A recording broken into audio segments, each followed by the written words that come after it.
avant que ça empire. Il y a eu un cours en SVT là-dessus sur comment la grossesse conduit souvent à avoir un enfant.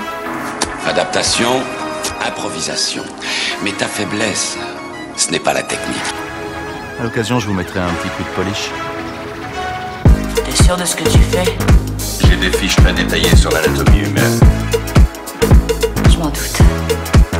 Ça fait de vous un tueur plus efficace, n'est-ce pas? Exact. Ah, non mais t'es fou, pourquoi tu hurles comme ça? Toutes les 5 minutes, il y a une bombe ou je ne sais pas quoi. Bonjour à tous et bienvenue dans ce tout premier podcast 3 actus sinon rien, actus ciné, avec moi pour m'accompagner, Meus. Bien le bonsoir tout le monde. Le principe de l'émission est simple, on commentera 3 actus qui ont secoué les réseaux sociaux, on en débat ensemble et par la suite, avec vous, dans les cases commentaires, afin de pouvoir vous exprimer également, nous essaierons dans la mesure du possible d'y répondre. En tout cas, n'hésitez pas. Commissaire, on nous communique que la police a découvert que la victime du second meurtre portait le même nom que la femme tuée ce matin. Monsieur le commissaire, est-il exact que ces 2 meurtres ont été commis dans le même ordre que l'annuaire? C'est tombé il y a quelques semaines, le Hollywood Reporter a dressé la liste des 20 meilleurs films d'horreur, ou en tout cas les plus flippants. Et il fallait qu'on vous en parle, et autour de la table, nous allons en tout cas dans un premier temps commenter chaque film de la liste pour savoir si oui ou non il est légitime à être dans cette liste. Et on regardera chaque film en tout cas. Et voici la liste des 20 films d'horreur soi-disant les plus flippants. Alors, le premier, ça va en tout cas, je pense qu'il mérite d'être là, c'est L'Exorciste de William Friedkin de 1973. Ah, bien sûr, un classique, hein. On va pas se mentir. Un classique, alors... Je sais que ce film-là, en fait, il est ressorti au cinéma en 2001, mais il n'avait pas la même saveur. Enfin, je sais pas si tu es d'accord avec moi là-dessus.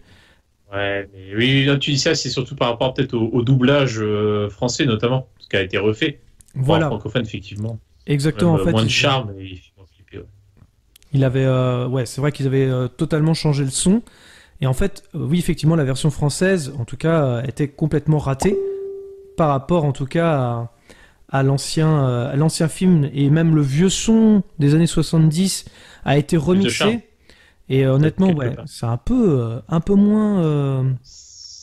Ça fait moins authentique, et, et ça fait surtout moins peur, parce qu'effectivement, c'est un petit peu, on pourrait dire, aseptisé sur certains dialogues. Et c'est vrai, mais pour autant, le film en lui-même n'a pas pris une ride, je veux dire, en termes d'horreur, en termes de... Le contenu lui-même est toujours excellent, quoi. Ça change rien. C'est vrai que pour les francophones comme nous, effectivement... Cette version 2001 était un petit peu en deçà de la version d'origine. Ouais. Mais oui, en tout cas, il a toute sa place. Je pense qu'on sera d'accord là-dessus. Hein. Voilà. Et, je veux dire, c'est un top. Là, c'est classé par ordre du pire au moins bon ou alors, c'est aléatoire? Malheureusement, ils l'ont pas dit, mais je pense que c'est du plus flippant au moins flippant. Après, c'est toujours un peu subjectif, évidemment, mais là, ça signifierait du coup que ce serait le plus flippant, alors si je comprends bien. Normalement, ouais. Et puis, ça fait longtemps que c'est vrai qu'il est classé dans le top du top des films les plus terrifiants. Je sais que je l'avais revu au cinéma, mais là, cette fois-ci en VO, sous-titré, et c'est vrai que comment l'action... Enfin, je le redécouvre toujours à chaque fois, ce film, et c'est vrai que ça va crescendo. C'est le film, il te monte en pression, et c'est de plus en plus violent, en fait, au fur et à mesure. Au début, on a l'impression que c'est un film assez chiant, et en fait, pas du tout. Ouais. Non, ça vient vraiment au fur et à mesure, comme tu dis. C'est au début, il y a énormément de dialogues. Finalement, il se passe assez peu de choses. On voit que forcément, il y a Reagan qui a découvert la petite planche de Ouija, puis bon, son comportement change un petit peu, mais au début, ça reste soft. Et c'est vrai que on peut. Moi, je sais quand j'ai découvert, je crois la première fois, effectivement, peut-être la première heure où je me disais, ouais, il se passe vraiment énormément de choses.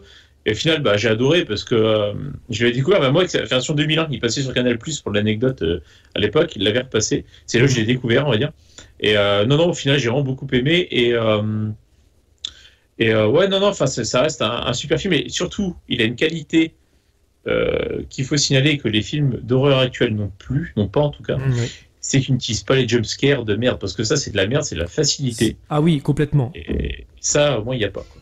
Et ça, je rajoute quelque chose aussi également, les effets numériques, ils sont quasi absents. Carrément. C'est vrai que ça paraît con, mais dans les années 70, même avec Amityville, alors je sais pas, je me rappelle plus si dans la liste, mais c'était très, on va dire, authentique. C'est-à-dire qu'ils utilisaient des effets pratiques plus que des effets. Enfin voilà, et du coup ça rend la chose encore plus réaliste quelque part, même si effectivement il y a une tête qui tourne à 180 degrés, hein, mais c'est quand même. En fait, le fait que ce soit un animatronique quelque part, c'est pas un animatronique, mais c'est un robot, ça rend la chose vraie en fait. Et le fait qu'il n'y ait pas d'effet numérique à la con, ils l'ont fait pour le 2, je dis ça en fait, c'est pour ça. Ils ont fait ça pour l'Exorciste 2 et ça rend dégueulasse. Ils l'ont fait aussi pour les suites avec l'Exorciste au commencement du réalisateur de Cliffhanger et c'était vraiment, vraiment affreux. Là, on voit bien que les cicatrices, c'est elle qui se les fait. On voit bien qu'elle ne s'alimente plus, c'est pour ça qu'il y a une sonde à côté. Enfin voilà, il y a vraiment des effets vraiment réalistes, on va dire. Niveau effet, quand même, un qui était bien fait, on va pas se mentir. Ça reste la petite fille possédée dans Scary Movie 2, quand même. C'est clair. Voilà, là on voit que c'est fake un peu. C'est pire qu'un cheval. Oh mon Dieu, ça c'était génial ça. Par contre, ça tue un peu la scène du coup quand tu vois le vrai film. Oui, après, forcément, oui. T'es obligé de sourire un peu parce que ouais, c'est vrai que c'est pire qu'un cheval. Tu as forcément le commentaire du gars derrière, tu fais c'est affreux quoi. Donc voilà. En tout cas, voilà, l'Exorciste, on place non usurpée, ça c'est sûr. Ça c'est clair. On passe au deuxième rang, c'est The Conjuring, les dossiers Warren de 2013. Alors, Conjuring, qu'en penses-tu ?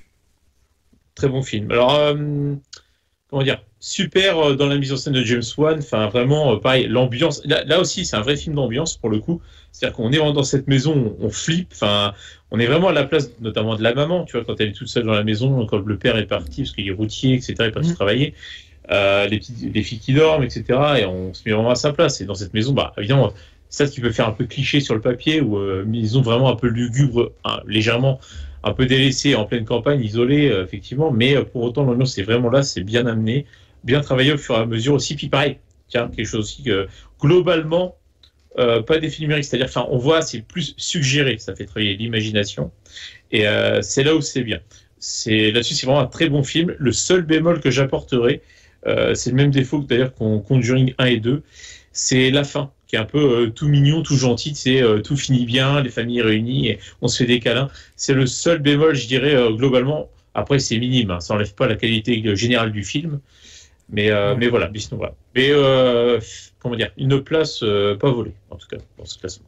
C'est vrai que quand moi, je rebondis là-dessus, c'est quand j'étais le voir au cinéma, je m'attendais pas forcément à avoir aussi peur. Je pensais voir un film d'horreur lambda. Je veux dire, la bande-annonce ne suggère pas grand-chose, en fait, en vrai. On a l'impression de voir quelque chose, une enquête paranormale, certes, mais une enquête plus qu'autre chose. Et en fait, pas du tout. Enfin, ça reste une enquête quand même, mais c'est vraiment basé vraiment sur l'horreur, sur l'épouvante, surtout. Et j'avais l'impression de revoir un petit peu les éléments d'Amityville, mais revisités par un jeune réalisateur qui sait comment faire pour faire peur. Et ça, c'est pas évident. Surtout aujourd'hui, avec les films d'horreur d'aujourd'hui, tu l'as souligné tout à l'heure, c'est avec les jumpscares un peu putassiers, un peu les petits flashs de merde. Je sais pas comment on dit déjà le terme technique du cinéma pour dire, voilà, c'est des effets un peu flashy, un peu, ça fait moche, quoi. Enfin, et c'est un petit peu pour comment garder l'attention du jeune spectateur. Pour qu'il mange son popcorn, mais franchement c'est vraiment dégueulasse. Ils l'utilisent beaucoup aujourd'hui dans les films d'horreur, et là Conjuring ne le fait pas. Il tombe pas dans les trucs un peu putassiers comme ça des films d'horreur d'aujourd'hui. Donc c'est effectivement, il mérite sa place, je pense. Quelque part, James Wan, il a un petit peu dépoussiéré le film d'horreur, tu vois, parce que là, ça fait quand même 10-15 ans, on est gavé, je pense, de jumpscare, mais tout ce qui était aussi, tu vois, les fan footage, tu vois, la Paranormal Activity, typiquement, qui va peut-être être dans le classement d'ailleurs, ou pareil, qui a révolutionné un petit peu en son temps, c'est quoi, 2006, quelque chose comme ça, Paranormal Activity, quelque chose dans le genre. Oui, je pense que alors c'est 2009 exactement. Autant pour moi. Ouais. Mais tu vois, c'est vrai que pareil, ça fait apporter une petite touche de fraîcheur. C'est vrai que Conjuring aussi, tu vois, parce que on avait souvent des films d'horreur un peu bas de gamme depuis un certain nombre d'années. C'est vrai que Conjuring a apporté un peu de qualité dans tout ça, je trouve. Et c'est un vrai bon film, en tout cas, un bon film d'épouvante. Et voilà. Hormis, comme je dis, le seul bémol pour moi, c'est la fin.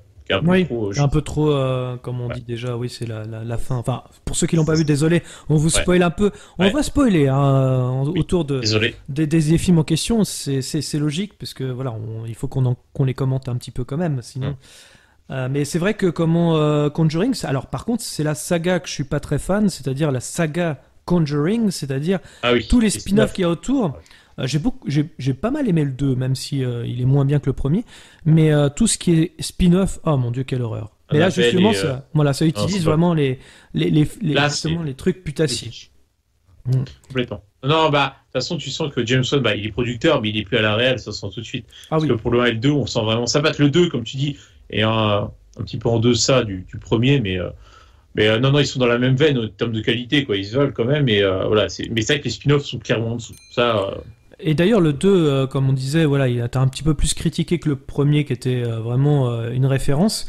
Mais James Wan a réussi tout de même dans le 2, à pas trop se répéter et à faire un peu plus de prise de risque avec ce fameux pantin qui est un peu désarticulé, qui est un peu spécial, parce que les gens, je pense, dans la salle étaient un peu surpris de voir ça. Mais c'est vrai que c'est une grosse prise de risque. Moi, ça me faisait un peu flipper, je dois avouer. C'est dérangeant. Oui, c'est dérangeant, voilà. C'est vraiment très désarticulé. Ça me rappelait un petit peu comment les Griffes de la nuit, avec il y avait des effets un petit peu comme ça, et vraiment ça a fonctionné sur moi. Mais voilà, en tout cas le premier, je pense qu'il mérite d'être dans cette liste aussi, de la même façon. Et vraiment, je trouvais que c'est un bon film, bien réalisé. Pareil, la pression monte au fur et à mesure du film, donc vraiment bravo. Puis même, c'est pas évident de réinventer la mise en scène dans l'horreur, de surprendre, tu vois, d'avoir des stratagèmes pour surprendre le spectateur, parce que tu te dis, tout a déjà été un peu fait quelque part.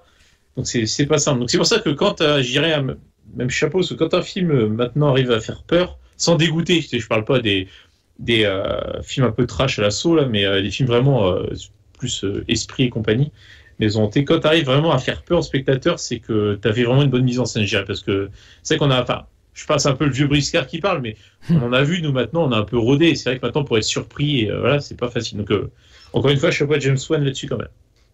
Ouais. On passe au troisième film, The Ring de 2002. Donc le remake américain. Hein. Donc, Eh bien, je vais t'étonner parce qu'il y a 2 films qui vont être dedans, c'est sûr. Et j'ai même pas vu. C'est honteux de ma part, faut être honnête, parce que c'est des films qu'il faut avoir vu. Ça reste quand même des films cultes de l'horreur. Je pense c'est The Ring et The Grudge que je n'ai même pas vu. D'accord. Ok. Alors, mais, non, pas forcément honte à toi, parce que encore une fois, on se fabrique notre propre culture. Hein. C'est pas parce qu'on n'a pas vu Le Parrain. Je vais remettre le couteau dans la plaie, mais c'est pas parce qu'on n'a pas vu Le Parrain qu'on n'est pas un cinéphile ou je ne sais quoi. On se fabrique sa propre culture, effectivement. Alors, The Ring, moi j'ai vu les 2 versions, je peux en parler un petit peu. J'ai vu la version effectivement japonaise et la version américaine. Et j'étais très très déçu par la version japonaise, alors que la plupart des gens diront que c'est lui le meilleur, c'est celui qui a réinventé le truc. The Ring est arrivé après, je veux dire, la version américaine est arrivée après. Ils utilisent les mêmes plans. Voilà. Non, pour moi, il y a un truc qui va pas dans la version japonaise, c'est tout ce qui est la partie enquête. Ils arrivent à trouver Samara. Enfin, c'est Samara, il me semble, la jeune fille. C'est ça, il me semble, oui. Assez rapidement, sans faire forcément quelque chose dans. Voilà, ils sont vraiment cherchés. Ils arrivent à la trouver comme ça. Tu sais pas pour comment. Alors que justement, The Ring de 2002, en tout cas la version américaine, corrige ça en fait. Il y a la partie enquête qui est vraiment minutieuse. Voilà, tu sais vraiment ce qui se passe. C'est assez cohérent en fait finalement. Et ils arrivent. Ça dure un petit peu plus longtemps que la version justement japonaise. Il y a juste une scène dans la version japonaise qui m'a fait plus peur que la version américaine. Ça oui. Il y a une scène qui est très très flippante où elle sort. Enfin bref, c'est assez dérangeant. Mais la version américaine, je la trouve beaucoup plus maîtrisée. Ça a eu, pareil, je l'ai vu, j'étais pas bien. J'y ai repensé après. C'est vrai que voilà, je l'ai vu un peu jeune, faut le dire. Mais voilà, il a fait son effet et franchement, Naomi Watts est excellente dedans. Ils ont fait un 2, mais ne le regardez pas, c'est pas terrible. Mais voilà, et c'est un bon film d'horreur. Pareil, tout est dans la mise en scène, encore une fois. Les effets, pareil, moi je me rappelle des photos. Alors après, c'est pareil, si vous avez vu Scary Movie, ça va vous détruire un peu le truc, mais c'était très très flippant à l'époque. Donc voilà. Ouais, donc en gros, la version américaine, c'est peut-être quelque part une version un peu plus mature de la version japonaise. Enfin, déjà adaptée à un public occidental, déjà d'une part, certainement, mais aussi, ils ont peut-être, en voyant le matériau original. retravailler peut-être un peu les chances de se dire ça c'est un peu un défaut, on va travailler là-dessus et quelque part t'as du recul, c'est plus facile quelque part un remake. Enfin, c'est plus facile en même temps c'est une prise de risque parce que Oui, c'est ça. si le premier a fait un succès, tu te dis t'as plus à perdre qu'à gagner peut-être. Donc bon. Comme quoi, les bons remakes existent. Oui, faut jamais évidemment. crier Ça. au fait qu'un remake soit... Enfin, ils vont encore toucher à notre enfance. Non, calmez-vous. Voilà, quand il y a un remake, après, ça veut pas dire que c'est nul. J'y arrive un peu de toute façon. Je dirais le bon remake, il est fait parce que tu as vu le matériau d'origine et puis tu as des idées, tu dis tiens, on pourrait faire ça en plus ou voilà, faire ça différemment. Et les mauvais remakes, c'est fait juste pour des raisons mercantiles. On va dire ça comme ça. Exactement. Quatrième film, parce que là je sais que tu l'as vu, pour le coup. Alors, il y a horreur et horreur. Là, on va être un peu plus dans le thriller. Mais Space Jam. Exactement. T'as vu comment il joue, Michael Jordan? Ah bah attends.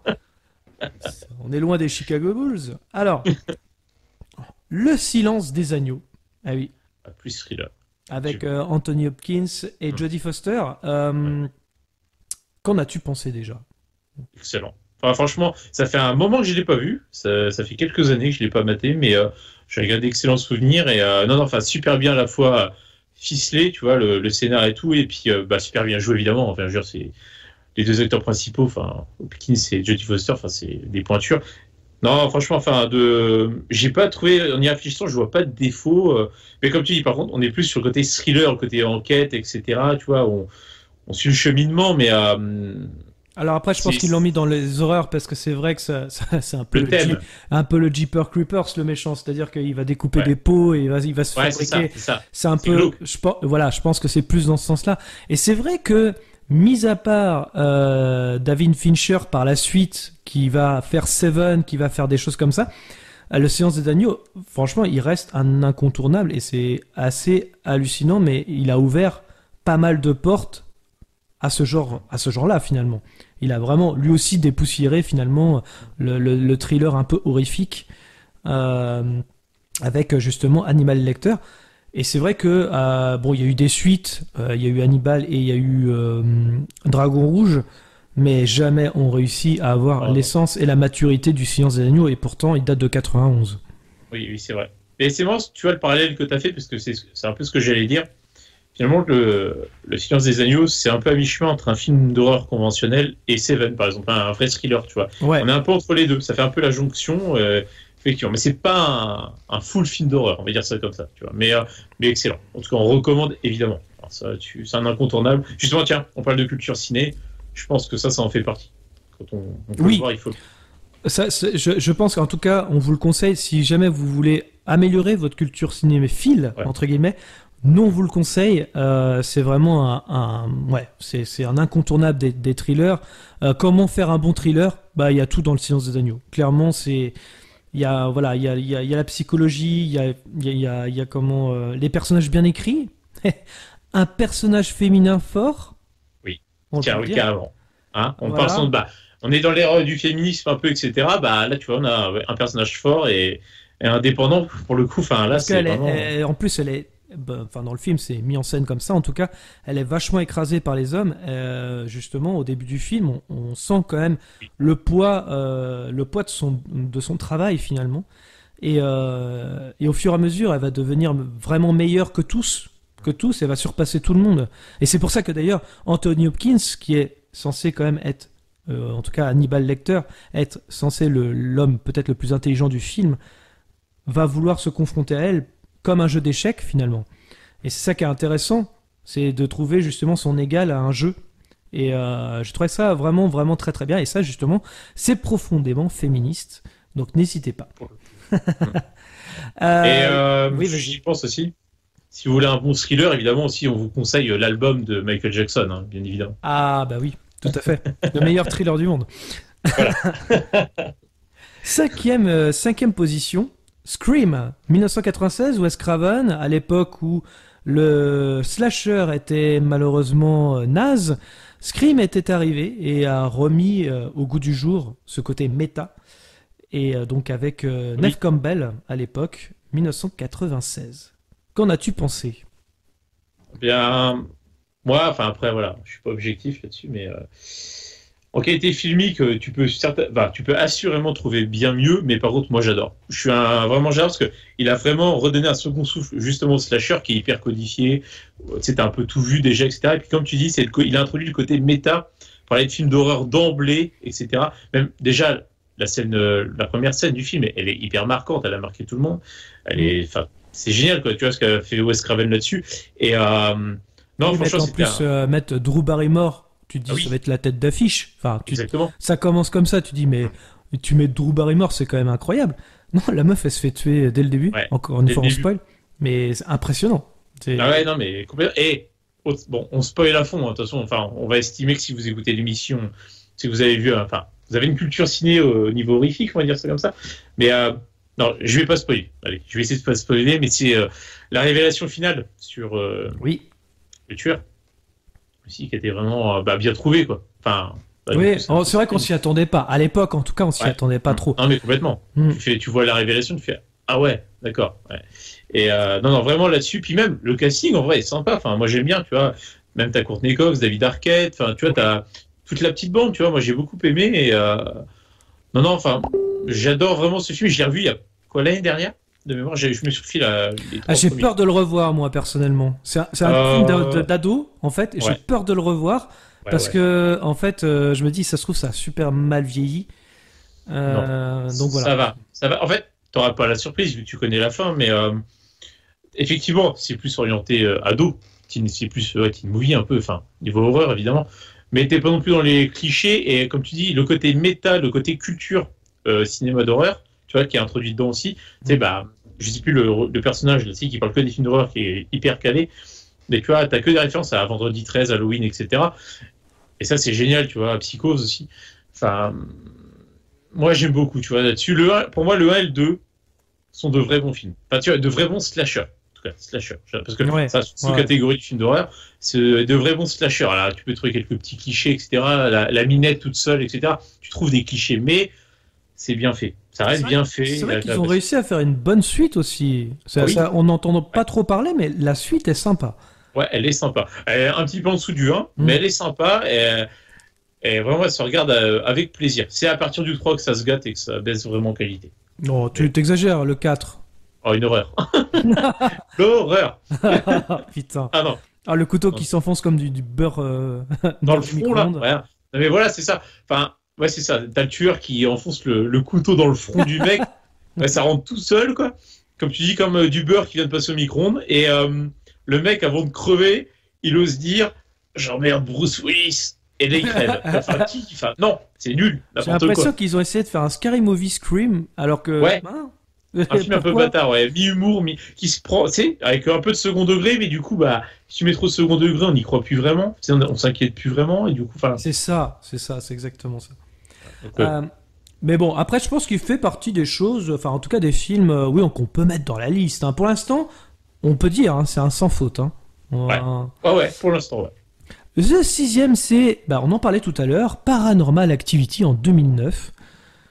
Alors, ce film, il a fait couler beaucoup d'encre, hein, on va pas se mentir, puisque tout le monde disait à la fin, ça fait pas peur. Donc forcément, on se pose la question de la légitimité déjà qu'il soit dans cette liste, et en plus de ça, est-ce qu'il fait vraiment peur ? C'est là toute la question. Meus, toi, est-ce que tu as eu peur de Paranormal Activity ? Alors à l'époque où je l'ai vu, j'ai trouvé ça plutôt pas mal, honnêtement. Peur, c'est un grand mot, mais il y a plutôt des bonnes idées. Le bémol du film, je dirais, c'est que c'est hyper redondant, quoi. T'as le démon qui fait rien au début, on enchaîne les scènes, vision sur le lit tout le temps, tu vois, et c'est répétitif, tu vois, même s'il y a des moments, comme je dis, flippants, parce que ça monte en intensité quand même. Et dans l'ensemble, c'est à voir une fois, je dirais, parce qu'il est quand même pas mal. Mais une fois que tu l'as vu une fois, tu perds un peu forcément, tu vois, en surprise et tout ça. Donc voilà, je dirais, il peut avoir sa place en stop, mais c'est pas le meilleur. Mais c'est pas honteux qu'il soit là, clairement pas. Alors, moi, je sais que j'aime bien la saga, mais c'est pareil, à chaque fois que je vois un épisode, je le revois pas. C'est-à-dire que, pour moi, c'est des one-shots. j'ai trouvé que dans le premier, en tout cas, il y avait une scène qui m'avait marqué, c'est quand ils mettent un peu de farine. Oui. Et tu vois les pas, tu fais, mais ça ressemble à quoi cette merde? Et en fait, c'est pareil. Dites-vous que quand vous regardez un film, si vous voyez tout, si vous faites pas place à l'imaginaire, ce sera jamais un bon film d'horreur non plus. C'est pareil. C'est pour ça que Les Dents de la Mer, quand on voit pas le requin, ça fait plus flipper, par exemple. Ou comme, par exemple, justement, dans L'Exorciste, on voit jamais le démon, par exemple. Dans Paranormal Activity, c'est pareil. Alors, pareil, ça monte crescendo, il y a des nuits où il se passe rien. C'est vrai que c'est redondant. C'est peut-être le défaut du film. Par contre, c'est vrai que quand il y a des manifestations, c'est plutôt bien fait. La mise en scène n'est pas trop mal. Bon, le film, il a été monté, remonté, ça se sent. Mais pour le coup, j'ai trouvé que c'était plutôt sympa. Et je dois avouer que même les suites n'étaient pas si nulles que ça non plus. Ça s'enchaînait plutôt pas mal. Ouais, complètement. Tu sais que même le 2, moi je me rappelle une scène dans le 2 qui m'a quand même fait sursauter, c'est dans la cuisine, hein, quand tous les placards s'ouvrent en même temps. Là, je m'y attendais pas, j'avoue, et j'ai sursauté. Aussi, le côté un peu jumpscare, parce que voilà, ça tout à la gueule, mais pas putassier, parce qu'effectivement, là, il fait jour, tu dis, il va rien se passer. Exactement. Pour le coup. Exactement. C'est ça le problème. Aussi, ouais. Donc ça, c'était bien. Puis c'est vrai que la suite aussi, moi, je me rappelle de celui avec Bloody Mary, qui était pas trop mal non plus. Non, c'est comme tu dis, même les suites sont pas non plus. Ah, si, il y a peut-être. C'est lequel que j'ai vu? Ah, je sais plus. Je pense que c'est pas celui avec Bloody Mary. Enfin, où à la fin, ça fait une sorte de secte, bon, je spoil, mais un peu chelou, où moi, j'avais la sensation de. Enfin, je me disais, on se demande où il veut, dans quelle direction il va aller. C'est un peu la sensation que j'ai eue. Mais pour autant, c'était pas. Voilà, encore une fois, pas infamant. Ça reste correct. Agréable à regarder quand même. Ok. En tout cas, voilà, on est d'accord, on se rejoint sur le fait juste que c'est plutôt des one-shots, c'est à voir une fois, globalement. Ouais, c'est ça. Je pense. Ensuite, forcément, il devait y être Halloween de John Carpenter en 1979. Là, dans ce film-là, ou en version française, il s'appelle Michel. Oh ouais, c'est affreux. D'ailleurs, voilà, encore une version française ratée, malheureusement. Ouais, mais c'est l'époque. Oui, voilà. Alors, moi, je sais que je l'ai revu il y a pas très très longtemps. Pareil, hein, ça réinvente. Ça crée presque le slasher tellement c'est hallucinant. Et le fait, c'est surtout la première scène qui reste mythique, c'est d'être dans la peau du tueur. Et j'ai trouvé ça très très malaisant et très inventif pour l'époque, parce que ça, on n'avait jamais vu ça au cinéma. Encore une fois, là, on est sur de la créativité. Après, bien sûr, ça fait le rôle du slasher par la suite, bien évidemment. Mais ils n'ont jamais réussi, quelque part, à faire cette saga, c'est du bordel. Moi, j'ai fait une vidéo sur la saga Halloween là-dessus, mais c'est le bordel. Avec Halloween 20 ans après, avec machin. En fait, finalement, on va tout rebooter. C'est comme si les suites n'ont jamais existé. D'accord? Non, c'est comme si la suite du 2 n'avait jamais existé. Après, ils disent, non, c'est comme si à la suite du 1, il y avait rien, personne n'avait existé. Ouais. Tu fais, putain, mais what the fuck? La saga est incompréhensible. Hein. Si vous regardez le Halloween de version saga, vous allez rien comprendre. C'est le bordel. Là, ils ont sorti le dernier il y a pas très longtemps. C'est juste pour dire, tiens, on va faire une suite au premier. Toutes les suites, oubliez-les, ça n'a jamais existé. Pourtant, le 2, dans l'hôpital, était plutôt bien fait. C'est dommage. C'était une bonne suite aussi. Et puis, il y avait une cohérence. Pourquoi ils voulaient la tuer? Je trouvais ça pas mal. Après, le fait qu'ils ont... C'était inventé après que ce soit sa sœur. Exactement. J'ai oublié son nom dedans. Laurie, c'est ça? Laurie, ouais. Et en fait, oui, c'est sa sœur. C'est là que tu sais que dans le 2, le 2 se passe dans un hôpital, pas forcément psychiatrique, mais hôpital. Mais du coup, ça donnait quelque chose d'incroyable. C'était un huis clos, pareil. Là, t'étais plus dans un quartier, c'était encore plus enfermé. Il y avait le rôle du docteur aussi qui s'est occupé de Michael Myers. C'était très intéressant et ils allaient au-delà du premier et c'était une très bonne suite. On pouvait regarder les deux d'affilée, tu voyais pas le temps passer en fait. Bon, c'est pas John Carpenter qui a la réalisation, il me semble, mais c'était intéressant.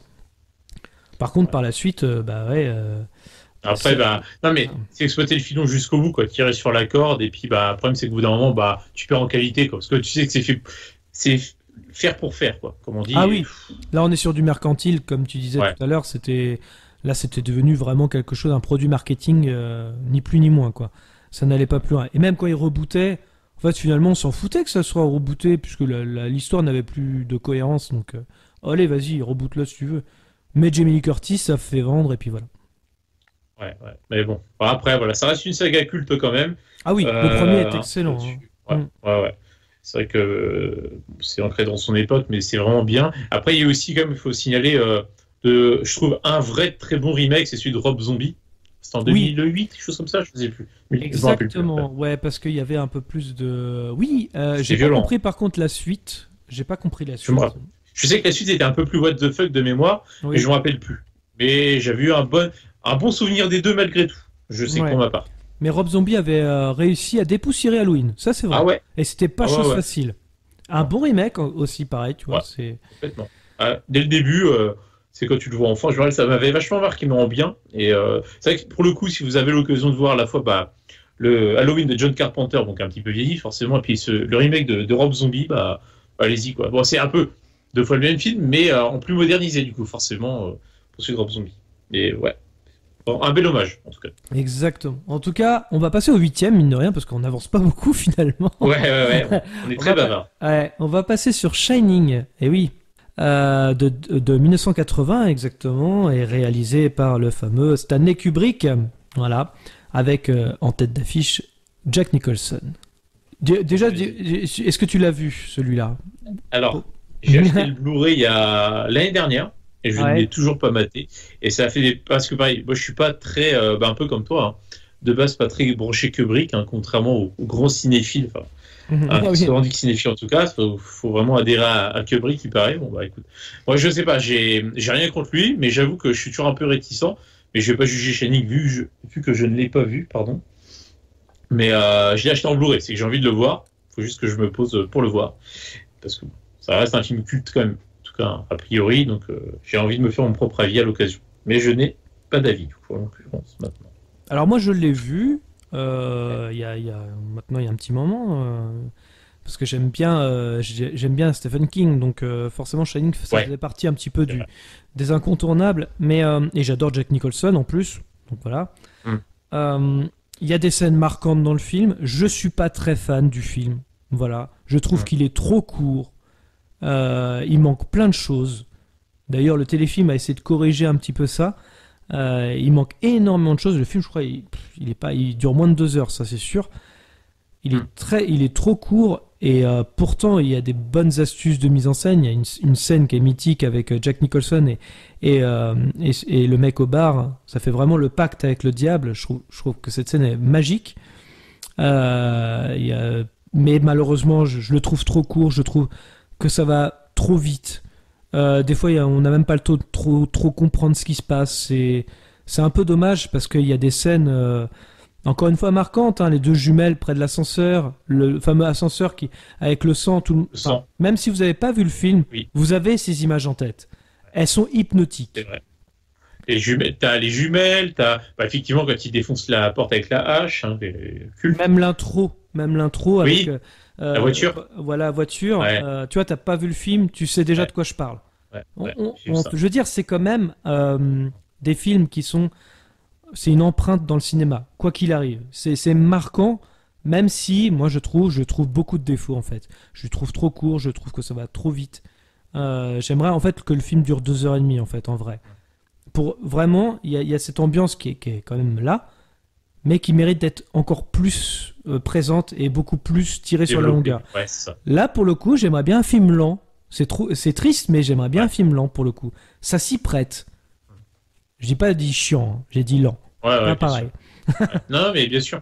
Ouais, tu dis, il y avait moyen d'installer une ambiance encore plus sur la durée, et c'est un peu trop expédié à ton goût, quoi, on va dire. Voilà, exactement. Ouais, c'est ce final aussi qui est un peu spécial, voilà. Finalement, t'as peut-être un petit goût d'inachevé quelque part. Tu dis, il y avait moyen d'aller un peu plus loin, quoi, encore, peut-être. C'est ça. Et en fait, ce que le téléfilm a fait, par exemple.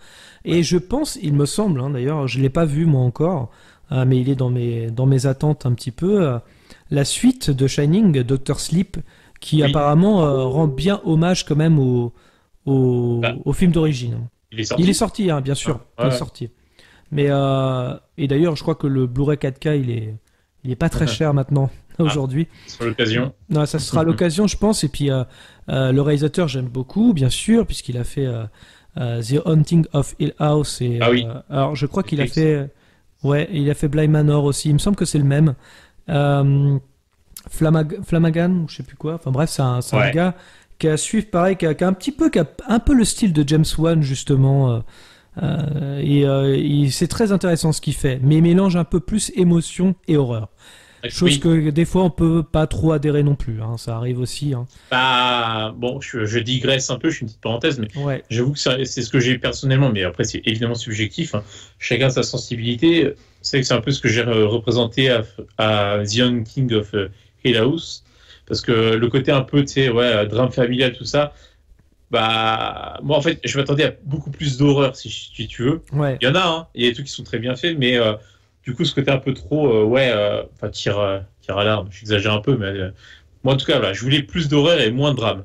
Si je puis me permettre aussi, hein, je digresse un petit peu, mais bon, on parle d'horreur après tout. Ouais. La suite, la seconde saison, qui n'a rien à voir avec la première saison, bien évidemment, puisque Ouais. c'est complètement différent. C'est pareil, c'est beaucoup plus émotion que horreur. On a encore moins peur d'ailleurs. Moi, j'avais plus flippé par exemple pour la première saison, mais là on est plus dans l'émotion. Par contre, il y a un brisage de cou pour ceux qui ont vu la saison 2. Je pense que ça nous a tous fait le même effet. J'ai fait, oh putain, c'est quoi cette merde? Mais non, c'est super bien fait, je trouve. C'est un autre genre de film d'horreur, je trouve. C'est pas. Non, mais- il y a l'épouvante et émotion en même temps. Ouais, non, mais je suis d'accord, mais en fait, c'est quand tu t'y attends, tu vois. Quand tu sais que tu vas avoir du drame, à la rigueur, tu sais à quoi t'attendre. Mais moi, je m'attendais vraiment à beaucoup plus d'horreur. C'est pour ça que j'étais déçu, Oui. tu vois. Et j'avais mis mon attente, c'est toujours pareil, hein, c'est où tu mettais les attentes. Et c'est ça, moi, j'ai mis la barre peut-être un peu haute en termes d'horreur, et du coup, bah voilà, j'étais un peu déçu. C'est tout. 9e, alors oui, non, voilà. Bon, en tout cas, Shining, on vous le conseille quand Voilà. même. Hein, on va pas Ah. se mentir, ça reste Pas vu, mais- pareil, un incontournable. À savoir. Mais encore une fois, voilà, il a ses défauts tout de même, mine de rien. C'est pas ce que dirait Steven Spielberg, mais en tout cas, voilà, il a ses défauts. 9e position, alors lui, pour le coup, je ne sais pas si tu l'as vu, mais moi je l'ai pas vu. Spirits de 2008. Oui, je visualisais bien la jaquette, c'était exactement ça que j'avais en tête. Donc j'ai déjà dû tomber sur le Blu-ray, le DVD, enfin bref, il a dû être sur une plateforme aussi de streaming peut-être. Donc je vois ce que c'est, mais je ne l'ai pas vu non plus, donc bah sans avis, hein. Donc Sans on tâchera de avis. le regarder, on tâchera de se rattraper. Et- Dites-nous dans les commentaires en tout cas si vous l'avez vu, si vous nous Ouais. le recommandez ou pas, mais c'est vrai que là, Carrément. on n'a pas vraiment d'avis dessus. 10e, ça va nous permettre de passer au 10e, et là pour le coup on l'a vu tous les deux, le projet Blair Witch de 1999. Ouais, évidemment. Il a sa place. Enfin, après, on n'aime pas, mais le format, après, c'est lui qui a lancé le format fan footage d'ailleurs, non? Il me semble. Oui, c'est un des premiers fan footage. Alors, c'est un des premiers parce que je suis pas sûr à vérifier que ce soit le premier fan footage de l'histoire du cinéma. Mais en tous les cas, c'est Le lui qui succès. a mis le succès du fan footage. Personne n'était habitué à ce format-là. Ce film a eu un très très court budget et a rapporté, je ne sais pas, je crois que c'est peut-être un des films les plus rentables Oui, de tous les C'est ce temps. que j'allais dire. me semble. C'est fait avec rien, quelque part, une petite caméra. Encore une fois, on voit très peu de choses, et c'est ça qui fait peur, c'est l'imagination, encore une fois. Et c'est fait, mais alors pareil, hein, c'est super rythmé pour le coup. Contrairement à Paranormal Activity, où tu peux te faire chier, là tu te fais jamais chier. T'es dans la peur constante, t'es avec eux, quoi. T'es vraiment avec eux. T'as l'impression, l'immersion totale, en se disant mais qu'est-ce qu'on ferait nous à leur place, quoi. J'ai peut-être un bémol, mais parce que bah, c'est ma faute, hein, en tant que le petit bémol que je mettrais, mais c'est pas lié au film lui-même. Peut-être la VF, pardon, qui est pas tip-top. Ah, elle est peut-être. dégueulasse. Non, Ah, non, on ça est c'est d'accord. clair. On est d'accord, elle est dégueulasse. Voilà. Je sais pas ce qu'ils ont Faut fait. avoir en VO. Je pense que c'était très compliqué à doubler, par contre. Ouais. Ouais, je pense que c'est ça en fait. Pas C'est top, que c'est- top. Faut le Mais voir en VO. la voix française de la fille est exécrable. Et- Ah ouais. Enfin, c'est pas top. Ça, je sais pas, ça fait un peu artificiel. Enfin, vaut mieux le voir en VO, hein, je pense. Mais sinon, mais ouais, très bien. Enfin, l'ambiance, enfin, même moi, enfin, je pense que quand tu vois la première fois, entre guillemets, tu flippes, quoi. T'es obligé. Enfin, tu te mets à leur place, c'est horrible, quoi. Enfin, Ouais. Non, très bon film. Et puis, pour le coup, moi, je suis juste pas fan du fan footage parce que tu sais la caméra qui bouge dans tous les sens, machin. Mais là, pour ce film-là, ça s'y prête parfaitement. C'est exactement Oui. ce qu'il fallait faire quelque part. C'est ça, la ce que première n'a pas fait la suite d'ailleurs au passage, qui est une vraie merde. on peut on peut le dire. on peut Oui, le dire. c'est même un euphémisme. Alors, prochain film, on va passer au 11e, Rosemary Baby de 1968. Alors pour le coup, celui-là, pareil, hein, je ne l'ai pas vu. Je l'ai en DVD, pour tout vous dire. Mais moi non plus, je ne l'ai pas vu en tout cas. Donc je ne saurais pas dire, mais pareil, quelque part. C'est bien, il nous reste des films à regarder au moins, tu vois. Oui. C'est bien d'avoir aussi une to-do list, quoi, tu vois, quelque part. C'est Roman Polanski qui l'avait fait, mais c'est vrai que... alors c'est pareil, ça fait partie peut-être effectivement des films à voir. Je vais vous lire le synopsis. Malgré les conseils de leur vieille amie Hutch, c'est ça, Guy Wodehouse et sa jeune femme enceinte s'installent dans un immeuble new-yorkais vétuste, considéré par leur ami comme une demeure maléfique. Aussitôt, les voisins, Minnie et Roman Castevet, un vieux couple d'Europe centrale, imposent leur amitié et leur service. Si Guy accepte facilement ce voisinage, Rosemary s'en inquiète. Ah bah ça me rappelle un autre film, tiens. C'est un petit peu le Home Invasion. Je sais pas si vous voyez ce que c'est. Ouais. Oui. Ça me fait penser un petit peu à Mother, avec... je pense que c'est légèrement différent quand même. Mais c'est le Home Invasion en fait finalement. On n'a pas confiance en ceux qui sont chez nous et qui sont un peu envahissants et qui touchent un peu à tout et qui sont un peu désagréables. C'est vrai que ça doit être pas mal. Encore une fois, je l'ai en DVD, il faut que je me lance, c'est tout. Donc voilà. Ensuite, nous avons La Dame en Noir de 2012. C'est avec Daniel Radcliffe, ça, non? C'est pas ça? Oui, c'est ça, oui. C'est exactement ça. Eh bien, je ne l'ai pas vu non plus, décidément. C'est quand même moche d'avoir vu aussi peu de films pour une spéciale film d'horreur. Alors, c'est pas ça, c'est que La Dame en Noir, moi, il m'a jamais attiré. Même si, effectivement, il y a des... oui, il y a Daniel Radcliffe, mais en fait, je crois que c'est pareil. Daniel Radcliffe, c'est après Harry Potter, je crois que j'ai pas dû voir grand-chose de lui. Ouais. C'est triste parce que je pense que c'est un bon acteur. Hein. Oh oui. Il fait le café dans Harry Potter, par exemple. Il y a pas de problème. Mais je crois que j'ai vu aucun de ses films après. Et pour moi, il a toujours cette même tête et j'arrive pas à le différencier de ce rôle-là. Ça arrive des fois, malheureusement. Mais je me suis jamais lancé aussi sur La Dame en Noir. Donc voilà. Pas d'avis du coup. Pas d'avis, pareil. Dites-nous en commentaire si ça vaut le coup, si c'est bien, si c'est nul. Vous avez le droit aussi de le dire et de nous dire exactement, voilà. Si vraiment vous nous conseillez de nous lancer dans ce film. Alors, le prochain, c'est marrant, c'est un film de James Wan aussi. Marrant de voir ça parce que finalement, c'est toujours, il s'est un peu lancé là-dedans aussi. Dead Silence en 2007. Ouais, d'accord. Je vois la jaquette également, mais je ne l'ai pas vue. Et tu vas rigoler, mais moi non plus. Comme quoi, on est vraiment nuls là-dessus. Après, c'est étonnant parce que c'est un film, voilà. Il est dans Stop. Mais pareil, j'ai des doutes pourquoi il est dans Stop, parce que j'ai quand même des doutes. Il est quand même noté par la presse. Bon, après, c'est la presse, vous allez me dire 2,5 étoiles. Et en spectateur, excusez-moi, mais il est noté 3 sur 5, quoi. C'est pas fou non plus, hein. Donc, voilà. En tout cas, le film raconte... Ouais. Oui, dis-moi. Oui. Après, voilà, faut toujours se faire son propre avis malgré tout. Mais bon, c'est que les autres spectateurs, ça a souvent un bon indicateur quand même. Parce que quand tu as quelques milliers de votes, déjà, ça donne une idée. Hein. Les sondages, on se rappelle, des fois, c'est quoi 1000, 1500 personnes, les sondages. Donc, souvent, c'est plus que ça, les notes sur le ciné, le nombre de critiques. Donc, déjà, ça donne comme une indication. Mais oui, vas-y, excuse-moi, je t'ai coupé, tu disais. Non, je parlais justement du synopsis, mais c'est vrai que c'est une histoire qui me parlait pas plus que ça en fait. Parce que c'est un homme qui revient dans sa ville natale, il enquête tout simplement sur la mort mystérieuse de sa femme, et au fur et à mesure de ses recherches, il apprend que ce meurtre pourrait avoir été commis par un fantôme d'une... Et là, c'est là que c'est la subtilité, parce que vous allez me dire c'est très classique, mais c'est le fantôme d'une ventriloque continuant à vivre à travers ses marionnettes. Voilà. Bon, pourquoi pas, comme ça fait. Il y avait pas un truc, un film d'horreur avec les poupées. Alors il y avait Amityville, la maison de poupées qui était nulle à chier. J'avais retrouvé en DivX, une horreur.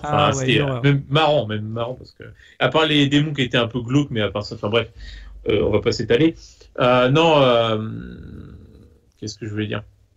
Il y avait un film d'horreur, putain, je me rappelle plus du nom, avec des poupées, un film d'horreur des années 80. Bref, je rechercherai. Mais ça me fait un peu penser à ça. C'est peut-être pas une ventriloque, le fantôme, mais en tout cas, ça me rappelle vachement ce truc-là. Bon, bref, en tout cas, Dead Silence, pareil, on tâchera un jour de le regarder éventuellement, mais faut se faire son propre avis. Et regardez-le ou alors dites-nous ce que vous en avez pensé en commentaire. Mais ouais, pour le coup, nous, Bah voilà, ça arrive, hein. On peut pas tout voir non plus, hein. Il y a tellement de films d'horreur en même temps. Ouais. Ensuite, nous avons The Eye. Donc pareil, c'est bien marrant, c'est le remake aussi, 2008. The Eye avec Jessica Alba. C'est ça. Alors, pareil, je connais le côté aveugle, machin, elle se fait greffer des yeux, c'est ça? Non, c'est pas un truc de genre. Comment elle est aveugle, en fait, en vrai. D'accord. Donc, voilà, enfin, ça commence comme ça, depuis un tragique accident, en fait. Elle était enfin quand c'est arrivé, d'accord.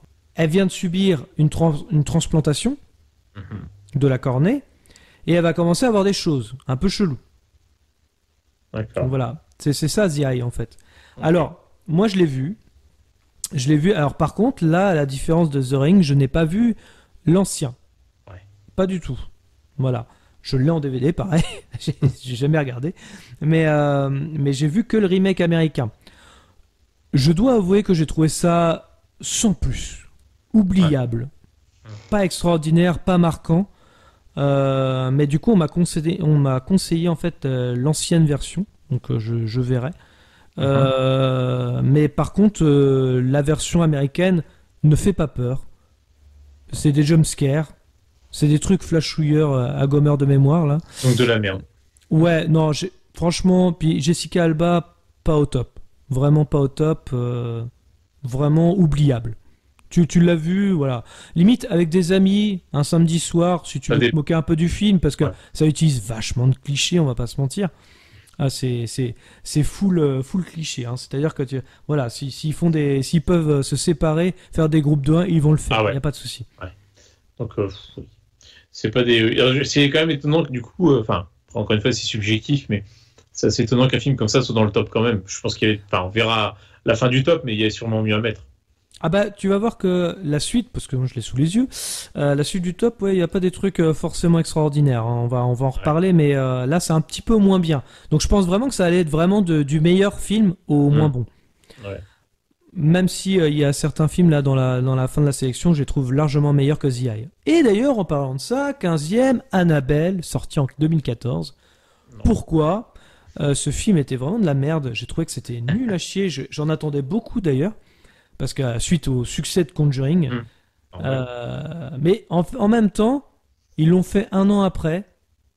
Je pense que c'est dans la précipitation la plus totale.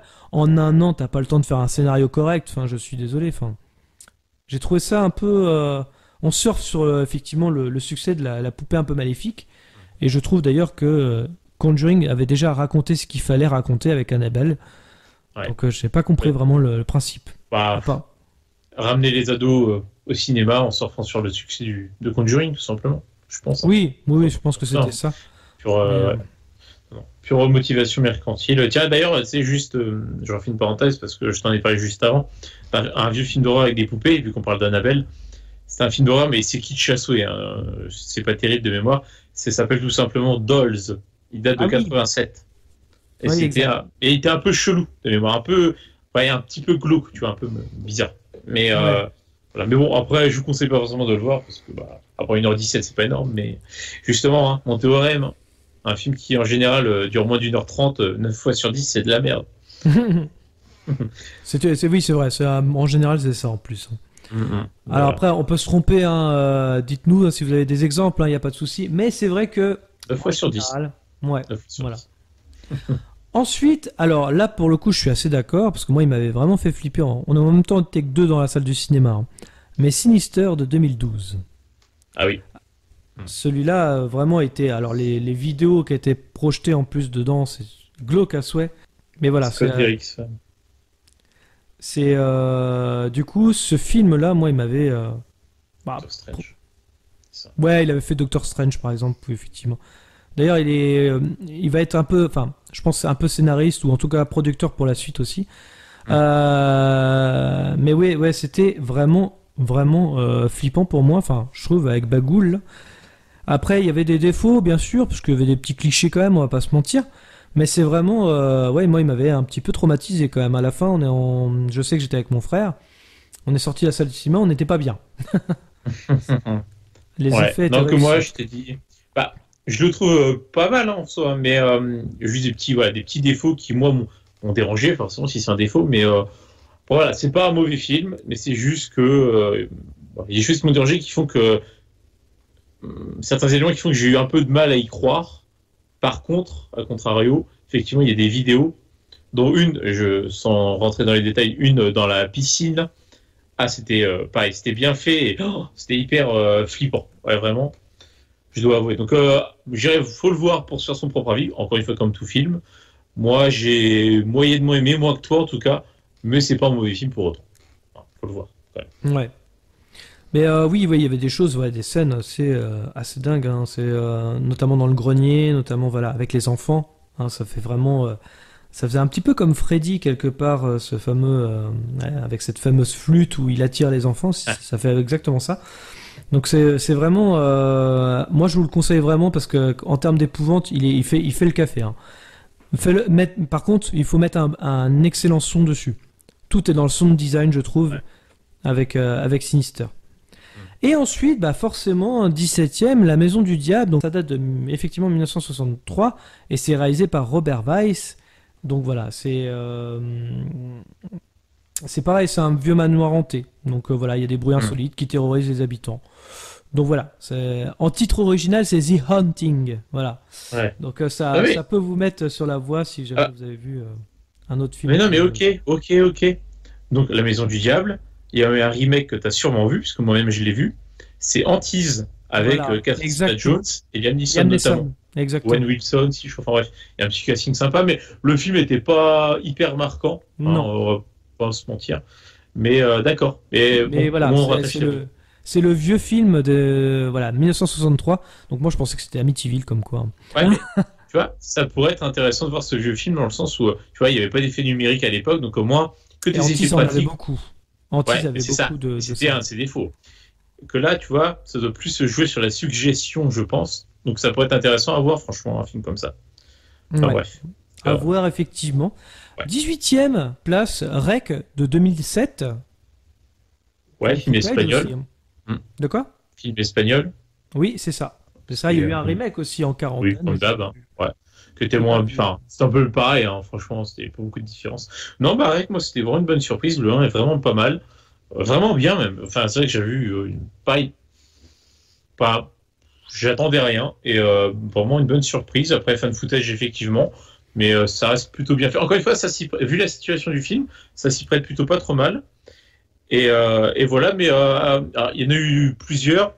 Le 2, de mémoire, ça passait aussi. Mais le 3, c'est une parodie, quoi. Enfin, c'est... Ah oui, ça part dans What the fuck, le mariage, là. Enfin, ça ressemble... Mais le 1 et le 2 de mémoire également, plutôt bien. Et pareil à voir. Donc, disons, au moins pour le côté, tu sais, mélanger film de pandémie, zombie, je vais y arriver. Pandémie / zombie avec le fan footage. Pour le coup, on l'avait pas vraiment vu. Et c'est plutôt bien fait. Donc, ça mélange de genres et on se dit pourquoi pas. On l'a jamais fait, donc à expérimenter. Et puis en plus, espagnol, ils sont pas forcément dans l'expérimentation tout le temps non plus. Donc c'est très bien d'avoir fait ça. Je trouve que c'est. Mais la version espagnole, en tout cas, moi c'est la seule que j'ai vue. J'ai pas voulu regarder celle en quarantaine parce que c'était pas. J'avais l'impression que c'était les mêmes plans en plus, donc je voyais pas l'intérêt. Rien. Il apporte vraiment rien. Enfin, c'est vraiment le même. Le même en un peu moins bien, mais j'y ai de mémoire. Donc, vous voyez plutôt Rake et ça suffira. Ensuite, 19. Alors, je sais pas ce qu'il fout là. Je le trouve qu'il fait pas du tout flipper. Esther, 2009. Mais c'est passé 2 heures de perdu il y a pas longtemps, ça. Oui. Non. Oui, par exemple. J'ai pas écouté, mais le podcast. Et j'ai pas vu le film non plus, c'est pour ça. Tant que j'ai pas vu le film, je n'écoute pas les podcasts. Et donc je ne saurais pas dire. Mais donc tu dis qu'il fait pas si peur que ça ? Ah non, mais c'est pas pour moi, c'est pas un film d'horreur. C'est une fille qui se fait adopter. Bon, elle fait des trucs chelous, hein. Ouais. Mais non. Parce qu'il y a une d'ailleurs ils veulent faire un 2. J'ai vu tourner un article qui disait qu'il reprendra la même actrice pour faire un 2. Mais c'est pas un film d'horreur, c'est un film un peu étrange, on va dire. Mais c'est pas vraiment, moi je le mettrais pas dans l'horreur, je le mettrais dans, je sais même pas où je le mettrais, parce que c'est pas, pour moi c'est pas un film d'horreur. C'est épouvante léger, quoi. Oui, très très léger. Très très léger. Et enfin, pour finir, puisqu'on parle de films d'horreur, le dernier des films d'horreur, Les Autres, de 2001, avec Nicole Kidman. Après, c'est pas complètement épouvante, un peu quand même, si, un peu quand même. Mais ouais, on va dire, enfin, c'est surnaturel. Voilà. Un brin épouvante, mais pas full épouvante. Et pour moi, de mémoire, donc je l'ai pas vu depuis plusieurs années, mais pour moi, c'était un très bon film. J'en avais vraiment eu. Il a un peu l'effet Sixième Sens. Ouais, exactement. Avec le retournement de fin où tu dis non, enfin voilà, t'es quand même sur le cul. Bah, du coup, en disant ça, tu spoil. Hein. T'es sur le cul. Voilà, ça veut pas dire que je spoil. Bah, je ne dis le rien. parallèle que t'as fait, excuse-moi, mais c'est quand même un peu spoil. Il est éloquent, c'est vrai. En même temps, on a dit qu'on spoilerait, hein. Rien à foutre. Oui, c'est vrai. On l'a fait avant. Mais oui, non, vraiment un bon film, une bonne Nicole Kidman, c'était vraiment un de ses bons films. Et ouais, non, franchement, il est à voir. Alors, comme je dis, c'est pas complètement un film d'horreur, parce qu'il y a quand même des passages qui sont un peu flippants quand même, tu vois. Enfin, tu te questionnes et tout, tu vois, mais c'est pas un vrai film d'horreur pour moi.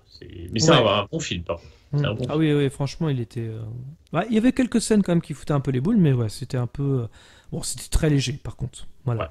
En tout cas, voilà, c'était la liste des 20 films les plus flippants selon le Hollywood Reporter.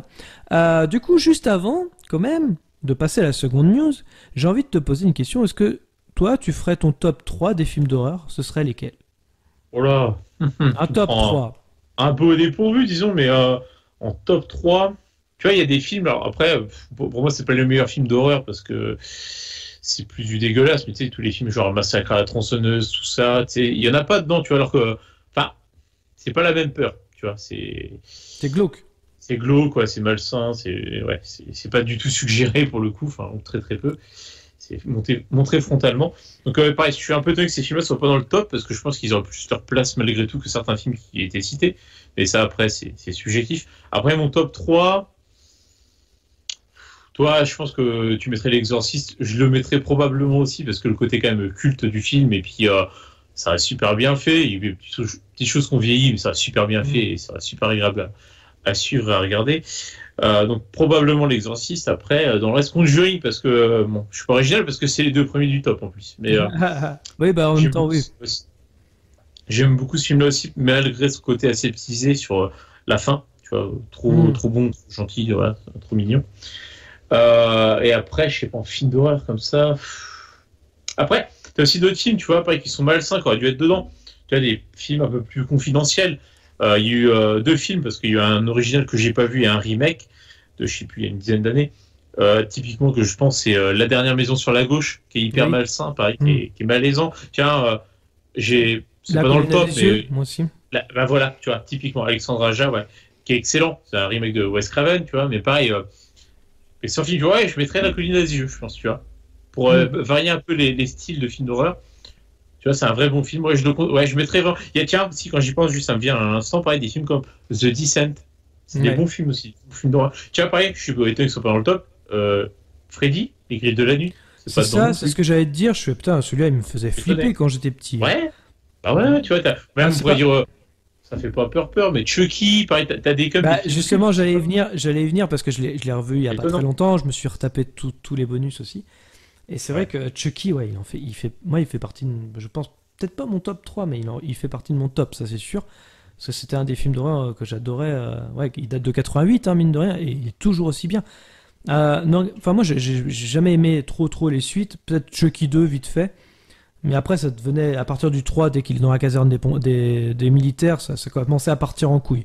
Mais parce que c'était trop sur l'humour, c'était plus film d'horreur. Mais je suis surpris qu'il n'y ait pas Les Griffes de la Nuit, Massacre à la tronçonneuse, forcément. Ça fait partie des films très très glauques. Et L'Exorciste, parce que L'Exorciste, moi, c'est mon chouchou. Mais c'est vrai que Après, dans l'ensemble, il y a beaucoup de films d'horreur où je me retrouve dans la liste, hein, complètement. Ouais. Ah ouais, aussi un film que j'ai pas vu, The Omen, je sais pas ce que ça vaut, est-ce que ça devrait être dedans, pareil, dur à dire, enfin, c'est subjectif encore une fois. Et tiens, un film, moi, alors pareil, c'est kitsch à souhait, surtout le premier, et j'ai pas vu le 2 et le 3 depuis, pareil, 20 ans, j'ai vu ça quand j'étais gosse. Ça m'avait amusé quand j'étais gosse, et ça se trouve, j'aimerais plus du tout, et c'est fort probable, en tant qu'adulte, mais c'est les films Le Pré-Shaun, que j'avais bien aimé tant gosse. C'est très kitsch, ouais. Oui, bah, surtout le premier avec Jennifer Aniston, je me rappelle, je l'avais revu un peu. Mais je me rappelle, c'était le 3, je crois que c'était à Las Vegas et tout. Enfin, j'avais bien aimé tant gosse. Après, écoute, à l'occasion, je l'ai revu en tant qu'adulte. Je pense que je ne vais pas aimer. Je m'y attends en tout cas. Mais voilà, c'est pour la rigolade, pour le petit clin d'œil. D'accord. Ok. Donc du coup, voilà, je voulais un top 3, mais c'est vrai qu'on a parlé d'autres films d'horreur, mais c'est assez vaste. Ça change souvent, surtout les films d'horreur. Moi, je sais qu'à, mis à part l'exorciste que je peux mettre vraiment dans mon top, il y a à des degrés différents. J'aime bien Conjuring, Sinister, effectivement, on en a parlé tout à l'heure. Mais c'est pareil, il y a les incontournables avec Le Silence des Agneaux, The Ring, qui font partie pour moi des projets Blair Witch aussi, qui font partie vraiment des films. Si, puis parmi les films qu'on n'a pas cités quand même en film d'horreur, qui quand même auraient dû être dans le top, au moins un, je pense, tout ce qui est film de zombies, quoi. Peut-être on a plein des films de zombies. L'Armée des morts, L'Armée des morts des Zack Snyder, qui est un remake d'ailleurs de Zombies de Romero, mais qui est un bon remake d'ailleurs. Et 28 jours plus tard. Des films comme ça aussi. 28 jours plus tard. T'as des films comme ça, tu vois, on pourrait citer. Un film que j'aimais bien, toujours dans le même style zombie, c'est qui est plus confidentiel, mais que je trouve sympa, c'est The Crazies avec Timothy Olyphant, qui est pareil, toujours sur le côté un peu pandémie zombie. Et c'est étonnant, on en a parlé tout à l'heure parce qu'on évoquait les autres, mais pareil, Le Sixième Sens, ça fait partie des films d'horreur. Et tiens, c'est marrant que tu parles de ça parce que j'y ai pensé tout à l'heure, ça m'était sorti de la tête. Visite. Un film, il s'est fait défoncer, mais moi j'ai bien aimé The Visite parce que pareil, pourtant, Shyamalan, on est habitué, tu sais, à des cliffhangers de fin, quoi, tu vois, justement. Et pourtant, je m'y attendais pas, j'ai pas vu le truc venir. Je dois être honnête, la première fois, je l'ai vu, j'ai fait oh. La même pareil. Voilà. C'est incroyable. Quoi. Y a c'est pas... horrible. Alors, on vous dit rien, faut que vous le voyez ce film. Mais c'est vrai que oh là là, j'étais là, je fais non. Et intérieurement, je rigolais en plus parce que je fais ils sont dans la merde. Mais carrément. Donc voilà. De le dire, en tout cas, si vous avez l'occasion, regardez The Visit. Je trouve que oui, c'est. Alors pour moi, c'est là où il est revenu. Le réalisateur, c'est là. Mais pourtant, le film a plus de très bonnes critiques en mémoire, alors que moi je le trouve plutôt bien. Après les goûts, les couleurs. Enfin voilà, tout ce qu'on pourrait dire sur les films d'horreur, je dirais. Exactement. Alors on continue avec cette seconde news. Donc là, on va parler d'autres choses et pas des moindres, mais toujours dans l'horreur finalement. Issu toujours du Hollywood Reporter, Jared Leto reprendrait son rôle du Joker de Suicide Squad dans la Snyder Cut. Alors question. Déjà. Qu'est-ce que tu penses déjà de ce Joker, Meus? C'est la première question. Je vais pas être très original, mais bon, non, c'est pas un Joker. Enfin, c'est un gangsta. Il s'est fourvoyé dans le rôle, quoi. Après, c'est pas facile de passer après Heath Ledger, tu vois. Le mec, on va au moins lui donner un mérite. Il a voulu un peu réinventer le personnage, tu vois. Il a peut-être voulu coller le Joker dans The Dark Knight Returns. Je crois qu'il est un peu comme ça, en tout cas physiquement. Je trouve que justement j'ai pas trouvé parce qu'il s'est inspiré de ça apparemment vite fait parce que on est sur un Joker beaucoup plus jeune, certes, beaucoup plus on va dire avec moins de cicatrices, c'est vraiment le côté moins mature, un peu plus beau gosse, enfin entre guillemets, même s'il est dégueulasse, attention, mais c'était un peu plus gangsta comme tu dis. Puis le mec, il est tellement malaisant dedans, tu fais mais qu'est-ce que tu fais? T'es en roue libre. Dans le mauvais sens du terme. Ben voilà. C'est ça le problème. Il ronronne. Pas malaisant en mode oh là là, tu vas pas être avec lui, c'est en mode t'es ridicule, quoi. C'est un peu ça. C'est horrible, parce que j'ai rien contre Jared Leto, mais tu sais, Jared Leto, par contre, il a quand même une propension, tu vois. Il l'avait dit dans 2 heures de perdu sur le podcast sur Suicide Squad de mémoire. Non, c'est sur le podcast sur Panic Room, parce qu'il fait un méchant dedans. C'est vrai que c'est Michael qui dit ça, et je suis d'accord avec lui, c'est que Jared Leto, il a une propension à être tout le temps un peu dans le surjeu, tout le temps à faire des caisses, tu vois, tout le temps à 1000 à l'heure, tu vois. Je trouve il est un peu souvent comme ça. J'ai rien contre lui, Après, il a fait des très bons rôles, dans Lord of War, par exemple, il est plutôt bien. Oui. Il est quand même tout le temps, il est souvent un petit peu en surjeu, tu vois. Il est toujours avec la limite, tu vois. Et là, il a carrément franchi la limite. Il va en faire un peu trop tout le temps. Et du coup, c'est pas un bon Joker. Enfin, on n'est pas les seuls à le dire, évidemment, on n'invente rien. Ça fonctionne pas. Voilà. Pas du tout. Ça fonctionne pas du tout. À chaque fois, chaque scène, parce qu'il y en a beaucoup qui disent oui, mais le réalisateur il a coupé les scènes avec Jared Leto. Non, attendez. Vous allez pas demander une Realize comment David Ayer Cut, parce que là je vais péter un câble. Non. On s'est infligé presque 2 heures de merde. Pour dire que finalement c'est pas la bonne version. Arrêtez, cette version-là, c'est obligé. Enfin, soi-disant, il avait beaucoup plus de scènes, beaucoup plus présentes. Mais si on l'a coupé, c'est qu'il y a une bonne raison quand même derrière, je pense. S'ils ont laissé en plus le meilleur de Jared Leto dedans, bah j'imagine même pas ce qu'ils ont coupé. Enfin, faut arrêter. Ouais, Alors carrément. après, ce qui est un peu étonnant, puisqu'on va revenir quand même sur cette news, déjà, c'est un peu étonnant que Zack Snyder refasse appel à Jared Leto, mais déjà, l'avis de la Snyder Cut, c'est quoi? Qu'est-ce qu'on en pense déjà? La Snyder Cut. C'est vraiment essayer de, je sais pas, de sauver les meubles comme ils peuvent. Enfin, ça sent le vent de panique, quoi, en mode, je sais pas, C'est surtout, ils ont rallongé le budget à fond. Oui, oui, complètement. C'est 60 millions en plus, hein, il me semble. Ah ouais, Attends, il y a oui, j'ai même lu 70, mais bref, on n'est plus à ça près. Et alors que le film déjà avait coûté quoi, genre au moins 200 millions, enfin, c'est facile. Justice League.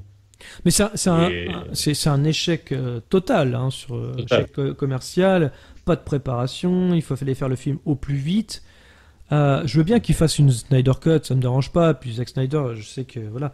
Mais c'est pareil, Zack Snyder, lui, il va peut-être faire un petit peu plus de philosophie, on va dire, dedans. Mais quand tu regardes déjà dans Batman et Superman, que j'aime beaucoup, c'est ni plus ni moins presque un remake de Watchmen. C'est la question de Dieu parmi les hommes. Oui. Oui. C'est toujours ces questions-là qui l'interrogent. Qu'est-ce qu'il pouvait dire dans Justice League? Qu'est-ce qu'il pouvait refaire? Qu'est-ce qu'il pouvait inventer? C'est ça qui est compliqué. Voilà. Et en fait, quand on regardait justement Justice League, c'est retrouver 3 boîtes pour anéantir le méchant. Ah, super, top. Mais qu'est-ce qu'il va apporter de plus, Snyder? C'est super bateau. C'est super bateau, puis c'est nul, quoi. Enfin, il va changer le ton. Donc déjà, le ton, ça pourrait être que mieux, parce que elle n'a pas de Josh Whedon. J'ai mis un Josh Whedon pour Avengers, si tu veux, mais là, on partait à la base comme sur quelque chose de sérieux, d'un peu plus sombre, mature. Là, c'est jour à la nuit d'un coup. T'as pas le temps de te mouiller la nuque, bam, on te balance une version hyper édulcorée, gentillette, quoi. Bon, déjà, ça va pas. Et donc, sur le ton, ce sera mieux avec Snyder, assurément. Pour autant, est-ce que ça va rattraper les faiblesses du scénario? Ce serait étonnant. Est-ce que ça va rattraper les faiblesses aussi des CGI? Je suis pas sûr non plus. En tout cas, la bande-annonce donne pas forcément plus envie que ça, d'ailleurs. Ah, non, je l'ai rematé hier ou avant-hier, clairement pas. Non. C'est hyper too much. En plus, c'est la chanson Alléluia. Non, on l'attend pas comme le Messie. On se demande s'il a pas justement la même playlist depuis 20 ans, Zack Snyder, parce que c'est toujours la même qui nous sort. Moi, je regarderai par curiosité, mais je pense pas que ce sera. Les gens, ils en attendent trop. Hein. Ils vont le défoncer quand il va sortir. C'est obligé. Quand on a trop d'attentes. Le format va être hyper atypique. C'est quoi? 4 fois 1 heure, 6 fois 1 heure, je sais plus. Ouais. Voilà, c'est ça.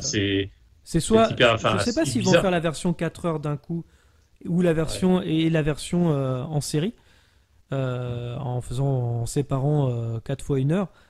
En tous les cas, ce sera vu avec curiosité, mais en même temps, voilà. Déjà, le fait de faire revenir Jared Leto, de faire une version 4 heures, de refaire des reshoots, bon, ça, ce qui peut arriver, hein, malheureusement. Ouais, bien sûr. En disant, surtout en faisant la promotion par les acteurs, moi j'ai vu la Snyder Cut.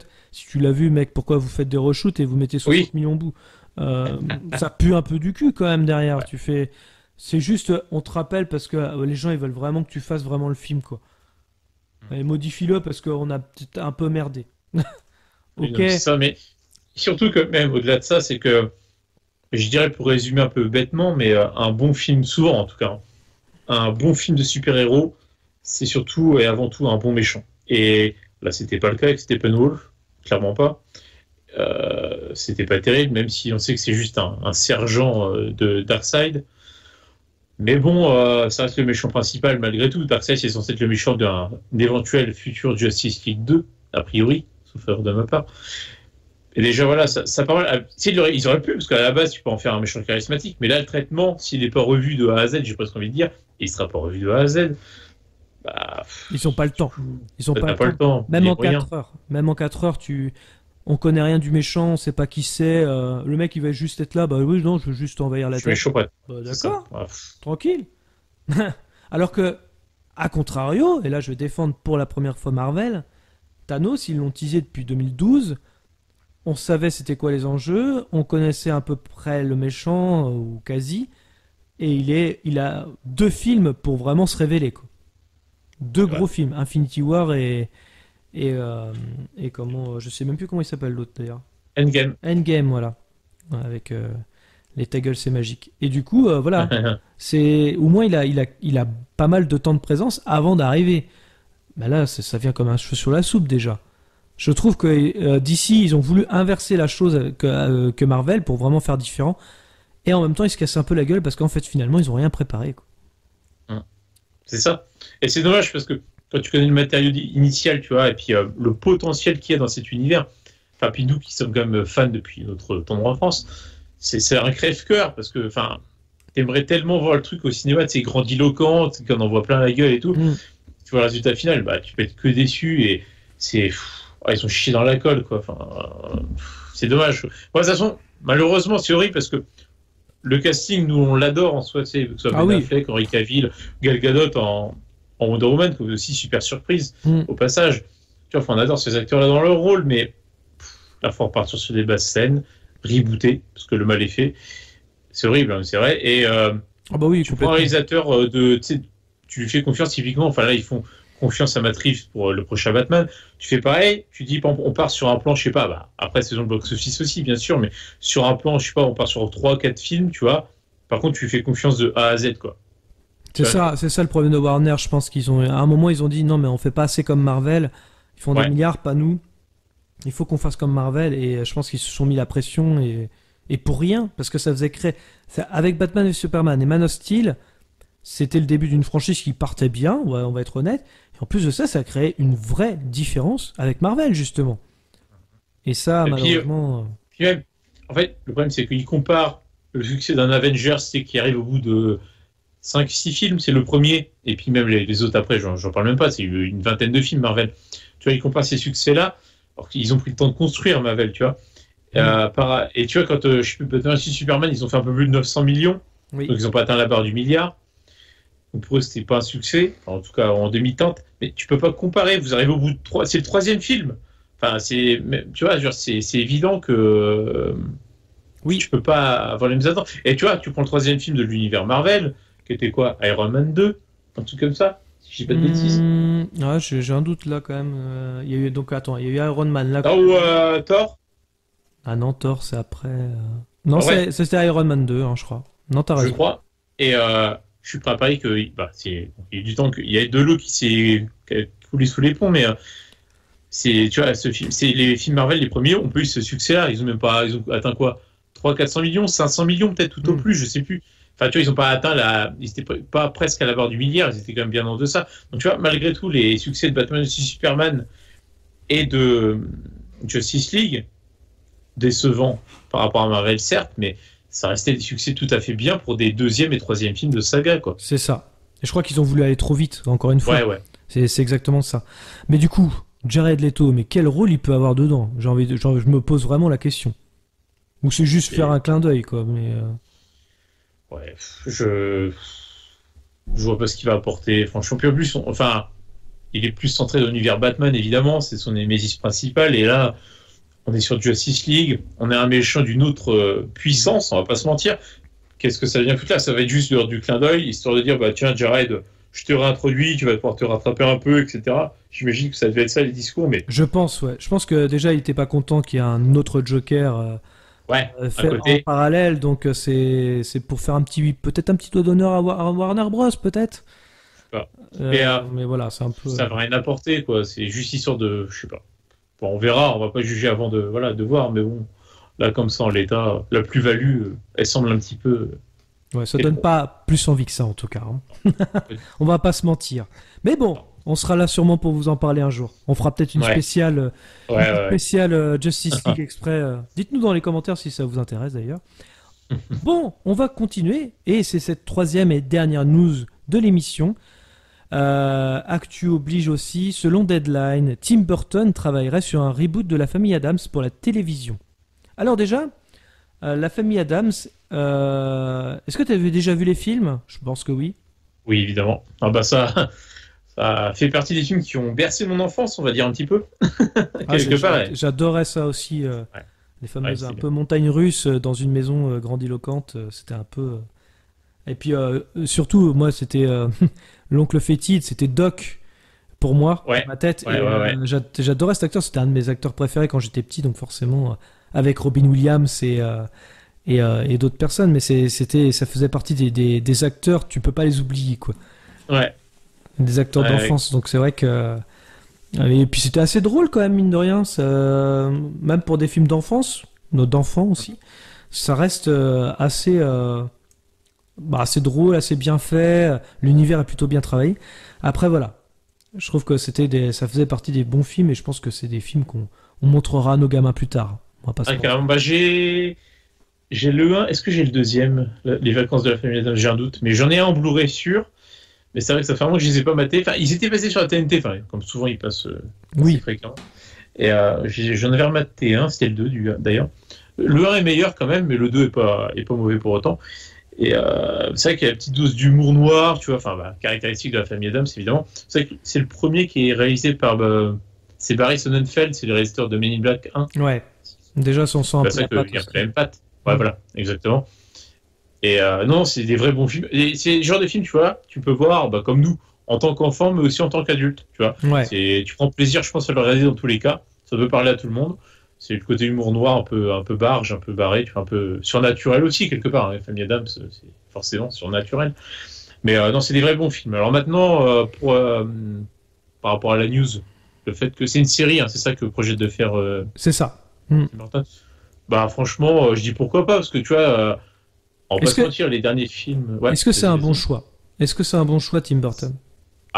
Pour moi, j'allais dire évidemment, parce que autant ce que j'allais dire, c'est que autant je trouve Tim Burton assez décevant sur le plan cinématographique depuis quelques années maintenant, plusieurs années même. Hein, c'est toujours ça tourne un peu en rond et il a moins de magie, je dirais. Pour autant, je dirais aussi s'il y a un mec qui peut refaire, parce que ça a déjà été fait plusieurs fois la famille Adams, qui peut refaire la famille Adams, c'est bien lui, quoi. Ça correspond complètement à son univers, assez gothique, assez barré, tu vois. Franchement, je pense que moi, pour le coup, ça titille un peu ma curiosité, parce que je me dis, je pense qu'il y a moyen d'avoir une bonne œuvre finale, quoi, tu vois, avec lui, derrière. Ouais. Alors moi, j'ai un peu peur, je dois t'avouer. Je vais t'expliquer pourquoi. Parce que ce que tu dis là, j'ai eu la même réflexion quand on lui a donné le projet de Alice au Pays des Merveilles. Et je me demande si les studios ne refileraient pas les projets qui ont inspiré ce réalisateur pour vendre. Je me pose la question parce que c'est vrai que les studios font ça. C'est-à-dire que, en même temps, Alice au Pays des Merveilles, il n'y a que Tim Burton qui peut le réaliser. Alors oui, c'est approprier le truc, il n'y a pas de problème. Mais aujourd'hui, tu le regardes, c'est dégueulasse. C'est affreux. C'est CGI à balle, limite le contraire de ce que Tim Burton faisait avant d'ailleurs. C'est ça que je comprends pas. Oui, c'est vrai. Les effets pratiques, tout ça, c'est vrai que pour moi, c'est trop bizarre, mais le Alice au Pays des Merveilles de Tim Burton, c'est l'anti-Tim Burton pour ma part, je trouve. Ouais. J'ai jamais compris pourquoi il a fait ça. Pourquoi il a fait. Ouais, vraiment... il s'est perdu depuis un moment. Enfin, tu vois, moi, c'est un réalisateur qui a bercé mon enfance. Tu vois, les Batman. Beetlejuice, Edouard d'argent, tout ça. Enfin, oui, voilà, tu vois, on a grandi aussi avec lui, tu vois. Mais c'est vrai que depuis les années 2000, globalement, il a pris un tournant. Il a baissé en qualité, quoi. Après, c'est pas évident toujours de se renouveler. Non, parce que c'est son univers, c'est toujours assez gothique. Mais tu vois, en termes de qualité globale, t'as plus la même féerie, la même magie. Il a perdu un peu. C'est vrai que si tu regardes Dark Shadow, oh mon dieu, c'est vraiment... Si, j'avais bien aimé Big Fish en 2004 quand même, mais c'est vraiment pour moi... Ouais, ça remonte maintenant. C'est plus les derniers, là il avait fait Dumbo là dernièrement, Dumbo je crois. Dumbo quoi. Ouais, mais c'est film de studio. C'est les commandes quoi. C'est les commandes et c'est ça qui est un peu dommage. Là, je suis d'accord avec toi, sur le côté famille Adams, ça peut être curieux, ça peut être machin. Mais j'ai peur quand même. J'ai moins confiance en Tim Burton qu'avant. Tu m'aurais dit ça dans les années 90 parce que voilà, après les vacances de la famille Adams, on a décidé de rebooter tout ça. C'est Tim Burton qui va le réaliser. Je te dis, prends mon argent, j'y vais quoi. Y a pas de souci. je suis dans la salle de cinéma avec les popcorn. Tu m'as vendu le projet. Là, je te dirais, j'ai un peu peur. J'ai un peu peur quoi sur la situation. Sur les acteurs aussi choisis, j'espère que ce ne sera pas encore les mêmes. Même si Johnny Depp pourrait faire un Gomez intéressant, je dis pas, maintenant qu'il est libre. Ouais. On verra, faut lui laisser sa chance. Après, j'ai envie de dire, justement, c'est un peu l'opération de la dernière chance, parce que tu dis si ce foire-là, quel projet peut le relancer, le gars, enfin, en termes de qualité, je parle, parce que, encore une fois, là, tu vois, on se dit, les planètes sont alignées, quoi. C'est pour lui, quoi. C'est vraiment, sur le papier. Donc, si on ne s'en pas laissé là, Par contre, c'est perdu, quoi. A contrario, je trouve que le format de télévision est intéressant. C'est-à-dire que le format va faire que la famille Adams en série, ça peut être vraiment quelque chose de plutôt intéressant, dans le sens où j'ai toujours vu ça comme une série, en fait. Il y avait un dessin animé à l'époque aussi, hein, tu vas me dire. Mais il y a tellement d'histoires que tu peux raconter avec ce fameux manoir, cette fameuse famille, avec tous les membres de la famille. Tu peux faire des histoires plutôt intéressantes, en fait, en vrai. Oui. Il y a beaucoup de choses à raconter en fait avec la famille Adams. C'est pas forcément que des formats films. Donc déjà, le format série m'intéresse quand même. Après, j'ai plus de mal avec effectivement le réalisateur et de voir ce qu'il va en faire. Ouais, wait and see, comme on dit, on verra bien. Ouais, c'est ça. Je me laisserai peut-être tenter, on verra. Ce sera sur quelle plateforme ? On sait pas encore. C'est vraiment le. D'accord. Là, c'est le truc. Pour l'instant, on sait pas. C'est-à-dire que là, il travaille uniquement sur le format télévisé et le projet d'adapter la famille Adams. Ça se trouve, ça a complètement foiré et ça sortira jamais. Mais en tout cas, je pense que ça va être peut-être qui c'est qui pourrait avoir les droits. Lui, il travaille beaucoup avec Warner Bros, il me semble. Donc HBO Max. Ouais, je pense que ça peut être sur HBO si je devais. Alors après, il peut très bien le vendre à Netflix ou à Amazon Prime, attention, hein, ou Apple TV ou je sais pas quoi. Après, c'est un appel d'offres, certainement au plus Exactement, offrant, hein. C'est ça. Mais comme il travaille beaucoup avec Warner Bros, j'imagine que. Naturellement, oui. Il y a de chances que. Ok, eh bien on a terminé l'émission. En tout cas, on vous remercie d'avoir écouté jusqu'au bout parce que c'était un petit peu long, on va pas se mentir. Ouais. On ne devait pas faire aussi long, mais bon, plus c'est long, il paraît. Exactement. En tous les cas, là on peut pas parce qu'on est en confinement, mais rendez-vous plus tard dans les salles obscures pour de nouvelles aventures. Bonne soirée à vous. Bonne soirée à tout le monde. Salut. Avant que ça empire, il y a eu un cours en SVT là-dessus sur comment la grossesse conduit souvent à avoir un enfant. Adaptation, improvisation. Mais ta faiblesse, ce n'est pas la technique. À l'occasion, je vous mettrai un petit coup de polish. T'es sûr de ce que tu fais ? J'ai des fiches très détaillées sur l'anatomie humaine. Je m'en doute. Ça fait de vous un tueur plus efficace, n'est-ce pas ? Exact.